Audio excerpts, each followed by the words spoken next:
So people were terrified to go up against the establishment he was connected with and the resources.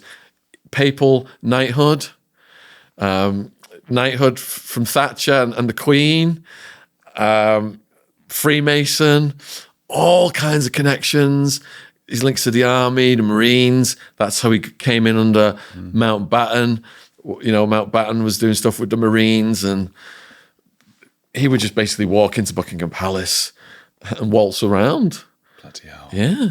Well, Mountbatten, because he was said to have also been one of these PDF files, as we have to call them on YouTube. Is there a suggestion they were sort of in cahoots, or they knew about one another in that sense? Well, they're both dead, so it's not defamation. So say what we want. To say that I believe that Savile was procuring for a network, and that network included some of the highest people in society, including members of the royal family, including Mountbatten. Yeah. It makes you wonder, doesn't it? I mean, do you find there's a connection between Savile and Epstein in the end? I'm just thinking that it's just this mad coincidence that it keeps going back to the royal family. So, if you look at the intelligence networks, Savile was instrumental in trying to broker peace in Northern Ireland. So Savile was definitely working for MI5 and MI6. He would visit a lot of foreign countries as well in kind of an undercover capacity. So, and then if you look at Epstein's intelligence to the CIA and other intelligence agencies, I'd say that's where the networks overlap. I wouldn't say that Savile and Giuffre were on the blower together, but the networks definitely overlapped over time. I mean, Savile had an offending span of 50 years and male, female victims ranging from 2 years old up into the 70s. Yeah. And he was just like this centerpiece of the BBC. I mean, when I was growing up, it was all Jim will fix it. And he was always creepy to me. I much preferred watching other shows. I never was into that. Yeah. Do you ever give much thought to what made the man? Yeah, I have given thought to what made the man. So, Savile was considered a miracle child by his mother because he got ill, and for 2 years they thought he was going to die and his eyes wouldn't close. And when he did survive, and his mother was very religious, it created this weird bond in the family where he felt really special. And then when he went down the mines, there was a situation down there where there was accidents and all kinds of stuff. It was really dangerous, and the guys would come up all covered in. And Savile went down there, and he knew the power by then of like magic and having this supernatural aura. And he went down. He would come up like without any soot on him, wearing these weird clothes, like it hadn't affected him at all. And then he became a DJ in the Manchester area and in the north, in Leeds, and connected to the underworld, got into wrestling, torturing people in the basement of one of his clubs. There's rumours that he was connected to Peter Sutcliffe, the Yorkshire Ripper, that the Sutcliffe's leaving of the corpse outside of Savile's flat was an honorary act from Sutcliffe to Savile, because later on, when Sutcliffe's in Broadmoor, they are like that.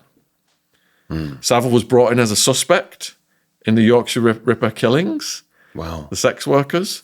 And there's also a theory that he could have known the Moors murderers from when he was doing the nightclub circuit in the north of England as well. What's something that people don't know about Jimmy Savile?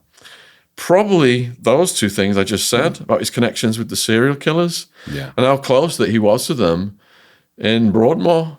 I mean, Edwina Curry gave him the keys and he had access to do whatever he wanted in there. And there's allegations that he molested people in there as well. What role did the BBC play, directly or indirectly, in enabling or protecting him? And also, have they learned their lessons? I'm thinking of Hugh Edwards and things like, it's different scale, Hugh Edwards, but it's, awful nonetheless. All right, so there was a survivor called Claire McAlpine that was portrayed in the Netflix show, because the subtitle of this book Untouchable Jimmy Savile is that they it goes way beyond, what was it called? A British Horror Story. Is that what it was called? British Horror something Story, like the Netflix that. one. All right, so we interviewed Kelly Gold, who was a dancer at Top of the Pops, a teenager, and Claire McAlpine, I think, was 15 years old. So, in the Netflix show, it kind of showed like Savile just like isolating these people and taking advantage of them. But according to Kelly Gold, there was like lots of BBC staffers were doing the screening process for Savile and the enabling, and not just for Savile, for multiple other celebrities. So Claire McAlpine, who ended up unaliving herself over this, it's really sad, kept a diary, and she also became pregnant, and she kept a diary that she's been sleeping with famous acts on Top of the Pops. And when the mum found the diary, handed it over to the cops, they wouldn't do anything. They eventually lost the diary, and the BBC just completely closed ranks.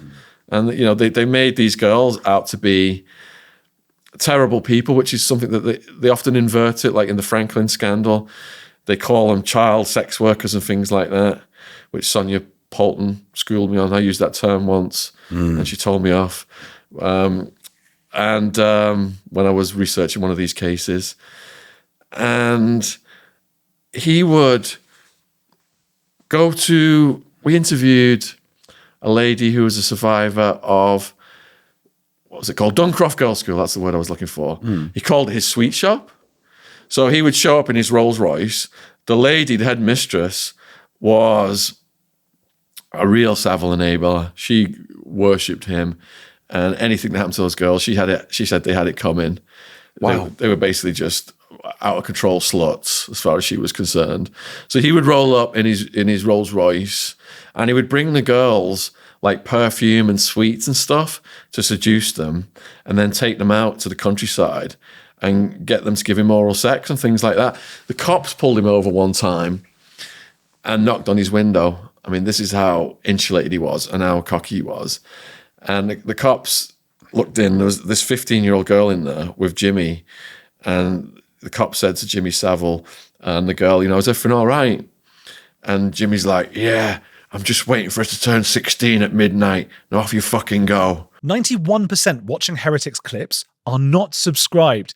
Quick favor, hit subscribe. Free, takes 2 seconds, and helps us question everything together.